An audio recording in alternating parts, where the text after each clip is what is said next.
Hi there and welcome. I'm so glad you're here. This is Jennifer. So today I have a very simple and easy technique for you that creates bold backgrounds.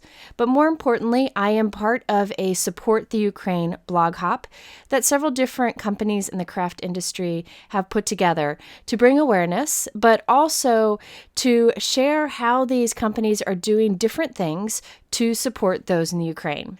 I have a link right at the top of my description below that is a page that I've put together with all of the different things companies are doing to support the efforts in the Ukraine.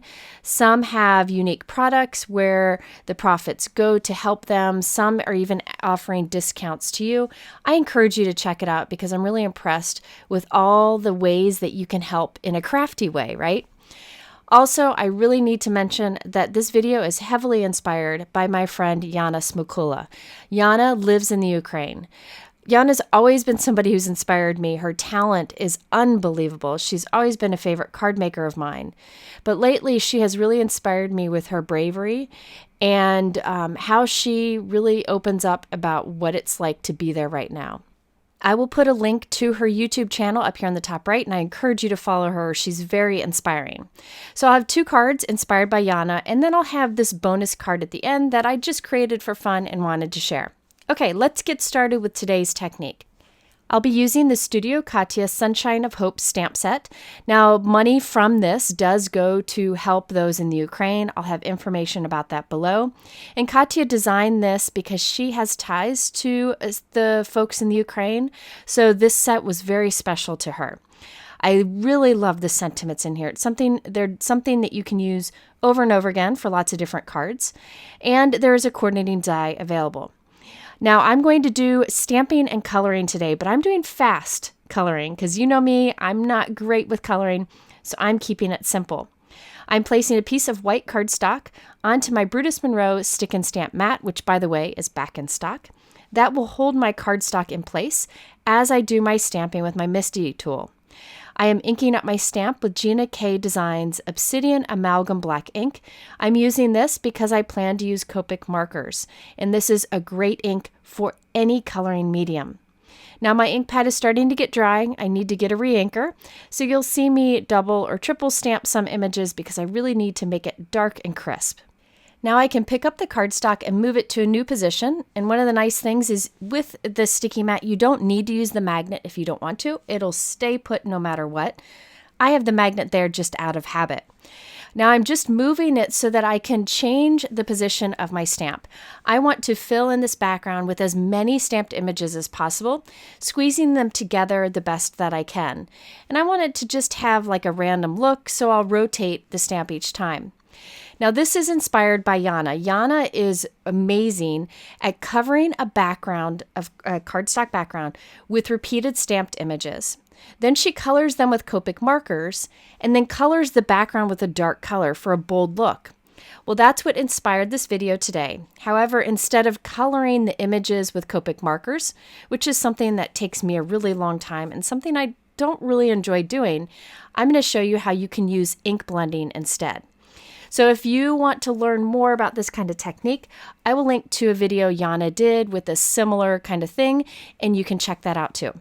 Okay, so now I have covered my background as much as I can with this beautiful stamped image. Now this is the super easy part. Instead of coloring all of those flowers, I'm going to ink blend. But before I ink blend, I like to really heat set my black ink. I don't want it to smear at all. This ink, when you heat set it or let it dry completely, will stay put and you can blend over it. Now I have a MISTI sticky mat that I've cut down to be slightly smaller than a card panel. So this is about 4 by 5 1/4, and I'm sticking it on the back of our cardstock panel. Then I'm putting down a piece of Tim Holtz Media Grip Mat, which I've cut down to the same size. This will kind of stick or grip to my glasswork surface. Then it will also grip to the back of the MISTI sticky mat. So this will just hold it in place as I do my ink blending. If you want to learn more about doing this, I have a whole video about it and I'll link to it up here on the top right. You don't have to grip your surface or your cardstock to the work surface. You could definitely do whatever method you normally do when you do ink blending, but I wanted to make it stay put so that I could do the ink blending and not have to put my finger on it and mess it up. Now what I'm doing is applying Distress Ink, and I'm using an ink blending tool. I'm applying 2 colors here. We have Mustard Seed and then Prize Ribbon towards the bottom. And then I'm coming in with a 3rd color, which is Salty Ocean, and putting that towards the middle. Now you could keep like a distinct line here, so you have yellow and blue, which are the colors of the Ukraine. But I decided to overlap there in the middle, which creates a 3rd color. We have green there that has formed. I did not use a green ink pad here. It's just for the overlapping of the yellow and the blue that it's formed. And I think that's a great way to really stretch your inks. Overlap your colors and you'll get a new one. Overlapping colors also allows you to get a better blended look. I did decide to come in with some wild honey at the top here just to have a little more contrast of the yellow. And there we have a really quick ink blended background. The best part is it doesn't have to be blended great because this technique is forgiving.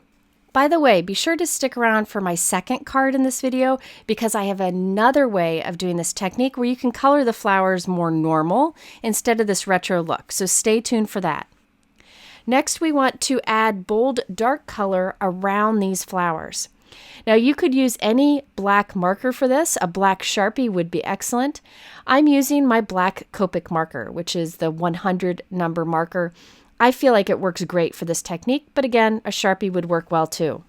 I wanted to show you a trick with Copic markers. If you have a sketch Copic marker, one end is that blunt or I don't remember what they call it, but this like chisel end that not many people use that much. If you want to, you can remove that nib, as I just did, and pop in a fine nib. You can buy little packs of these fine nibs. They're not that expensive, and change out that tip.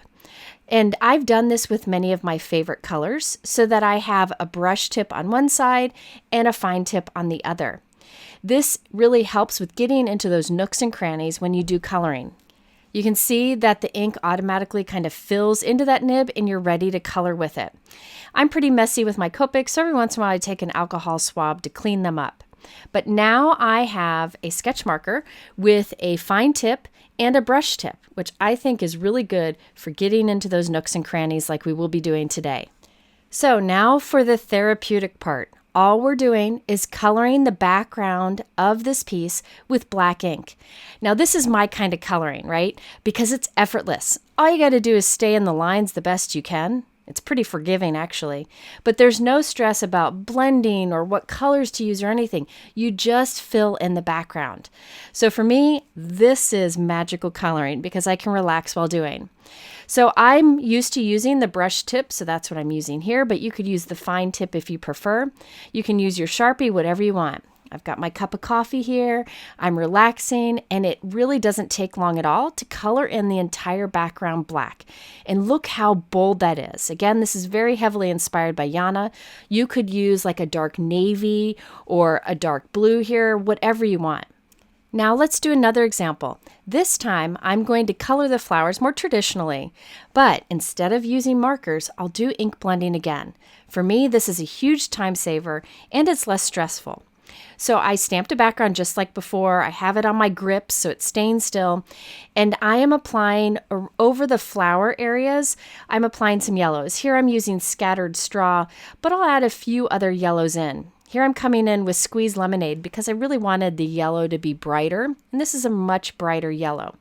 I am not staying inside the lines, notice. I'm just putting yellow inks over the flowers.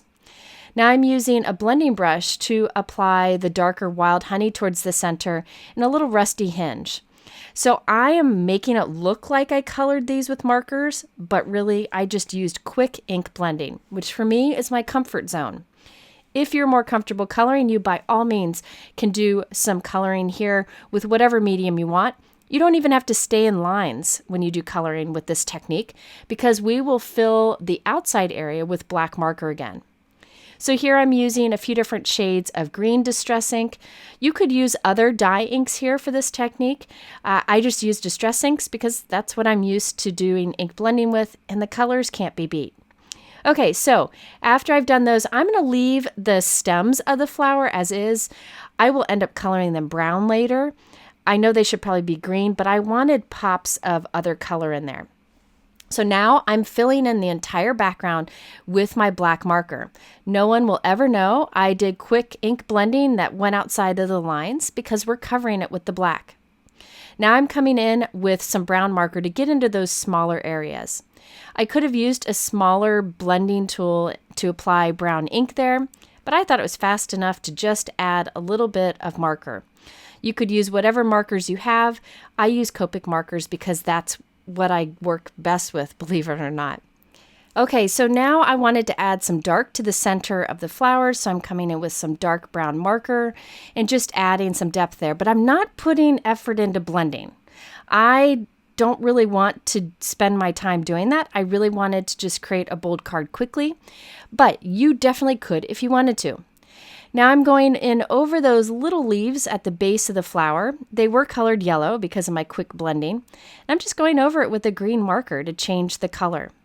Now I personally would stop here, but if you are one who likes to use markers, you could still do some blending over this Distress Ink. So I put down like some darker yellow into the nooks and crannies, and I blended it out with a little bit of a lighter yellow. So you could step up these flowers and make them look amazing, but I really wanted to leave them as is. So you do have the option.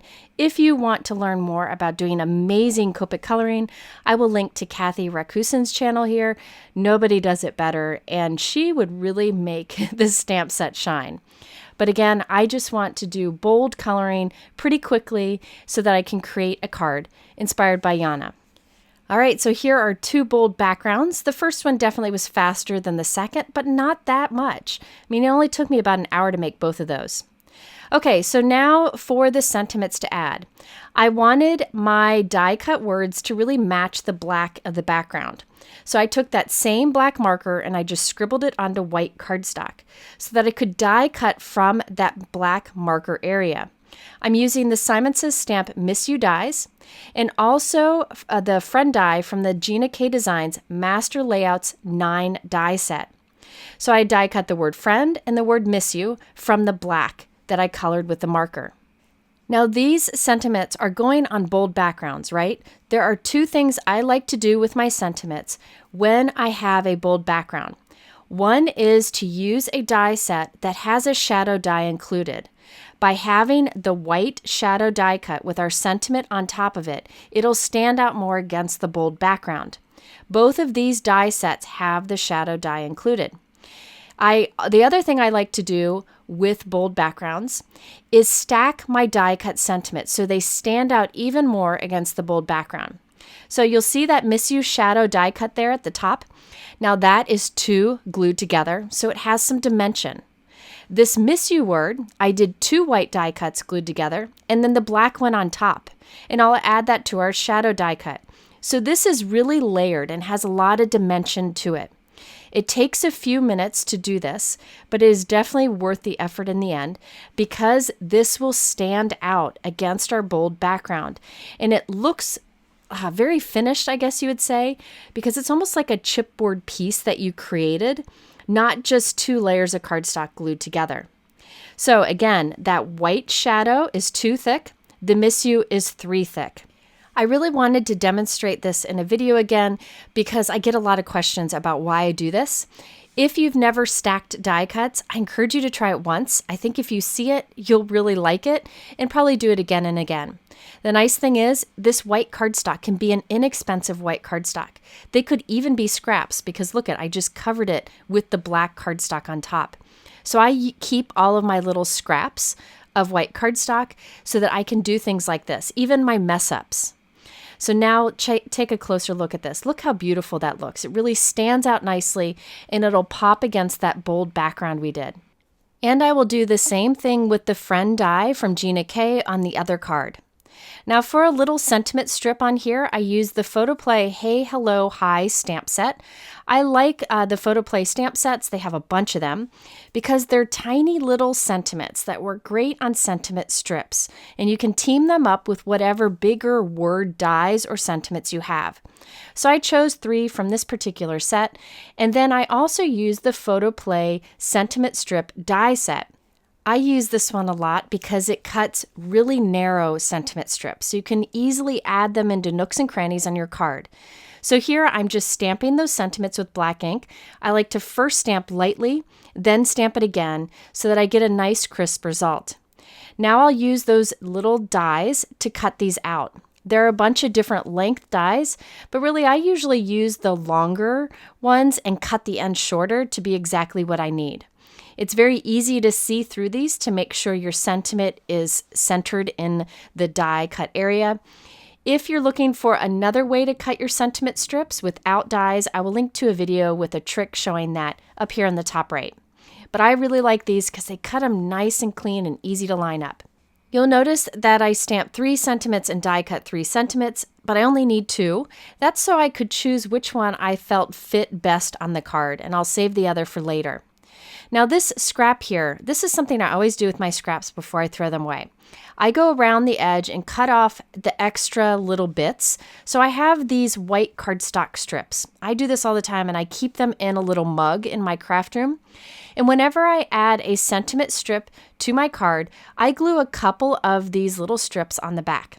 Some people like to use foam tape. However, I have trust issues with foam tape.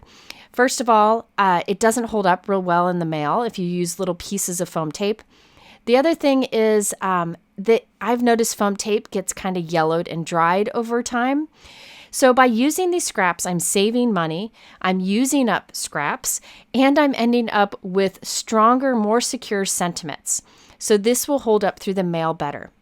So I have put 2 strips on the back of each of those sentiment strips, and it'll pop out nicely against our busy background. I've trimmed my backgrounds down to be a little bit less than 4 1/4 by 5 1/2 inches, and I'm gluing them to a white note card. I like to use liquid adhesive for this. I'll show you how much I put down. It's really not that much. And this allows me to wiggle it until it is centered on the front panel of our card. I have pretty much switched to liquid adhesive exclusively because I find that it is very forgiving. You can wiggle things, you can use less of it, and I think for me, it's a cost saving in the end. Okay, so now I have my 2 panels and I can glue the Miss You and Friend onto them. Now, one thing I wanted to show you is a tool I've been using lately that I found is very helpful. Usually you like to glue your sentiments like in a thirds. You kind of break down your card in thirds, and you want to either glue in the top third or the bottom third. These Inkblot Shop alignment guides are really helpful in figuring out like the best place to put your sentiment from a design point of view. There are these little circles on the alignment guides. Another set has just lines, and it's very helpful in getting things positioned right. So what I did is I put down my sentiment, I have liquid glue back there, so that I could wiggle it until I could be certain that it was centered and it's straight, and I've got it like there in the top thirds. So those alignment guides have been really handy for me. It's definitely something that if you struggle with positioning could be helpful. All right, so on top of the Miss You, I glued the I Miss Your Face sentiment strip. I like how Yana often overlaps her sentiments, and I thought that was really cool, so I thought I'd give it a try. So here again, I'm using the alignment panel to get the position of the word friend right there in the bottom third. I also use that to make sure that it's straight. And I can wiggle it because it has liquid adhesive until it's just right. Then underneath that, I'm gluing the sentiment strip. Once again, that is stacked up so it stands out nicely, just like our die cut sentiment. Now to finish this off, I did decide to add a little sparkle to it because that's what I do. So I used Lucy's Cards Black Gems, and I glued them in different places around the background in those open areas. I thought it was nice to use the black on black because it adds sparkle but doesn't distract from the colors and the sentiment that we have. Now at this point, I wished I had made my Friend and Miss You die cuts a glossy black cardstock instead of the matte black. By doing glossy, it stood out more, and the shine of the glossy cardstock matched nicely with the shine of the gems I just added. So I just decided to die cut again from black glossy cardstock and glue it right on top of the black die cut I had already colored. So don't be afraid to change your mind. Just add more layers if you want to. I will link below to a few sources for black glossy cardstock. It's a great way to make your sentiment stand out more. So I've teamed up my card with a Simon Says Stamp metallic envelope. I like how it adds a little bit of shine and matches nicely. This is the one where I did the selective coloring with ink blending. It still didn't take very long because I did ink blending instead of using markers. So you can see how bold that background is thanks to the black in the background. You could do navy or other dark colors if you prefer to have color instead of the black. Now here is the other card. This one was even faster to do because we did the basic ink blending on the background. And again, I have my sentiments popped up, have some gems to add some shine, and it allows you to create a card pretty quickly. As you can see, this technique would work with any outline stamps you may have, and it's a great way to give a different look to those sets. Before we go, I just wanted to share a bonus card I did. I did this simply for fun, and I thought I'd show it to you. Now, this one uses some other Studio Katia products. This is the Shaker Simple Cross Die. I just love the beautiful detail of this. This is great for an inlay technique or to do a shaker card. I also used the Studio Katia Happy Tulips stamp set, which is on the left here. I used the Just For You sentiment from it. By the way, that tulip image would be great for the technique I showed you earlier. And then finally, I used the Studio Katia Mini Slimline die set. This has some great dies to create bookmarks or just create kind of a focal point on a card. And for the background on my craft note card, I used a piercing die from Altenew just to add a little bit of detail and interest. So here is the card I created. I used the Mini Slimline die to create like a little backdrop from white cardstock. And then I did a bit of an inlay die cut technique with the cross. So I did gold for the outline, gold cardstock. And then I did scraps of pastel colors to inlay to just add like a little pop of color to it. I finished it off with the Just For You sentiment and some gold gemstones. I just wanted to share that with you because I had fun making it. Thought you might like it too. All right, there you have it. A fun, bold background technique inspired by Jana. Again, check out her channel. I'll link to it at the end here. I am praying for everybody in the Ukraine, and I'm praying for everyone affected. Please, again, check out that link I have below for all the ways crafty companies are doing their part to help. If you're interested in the supplies, those are linked below too. I appreciate you watching. Have a wonderful day. We'll see you soon.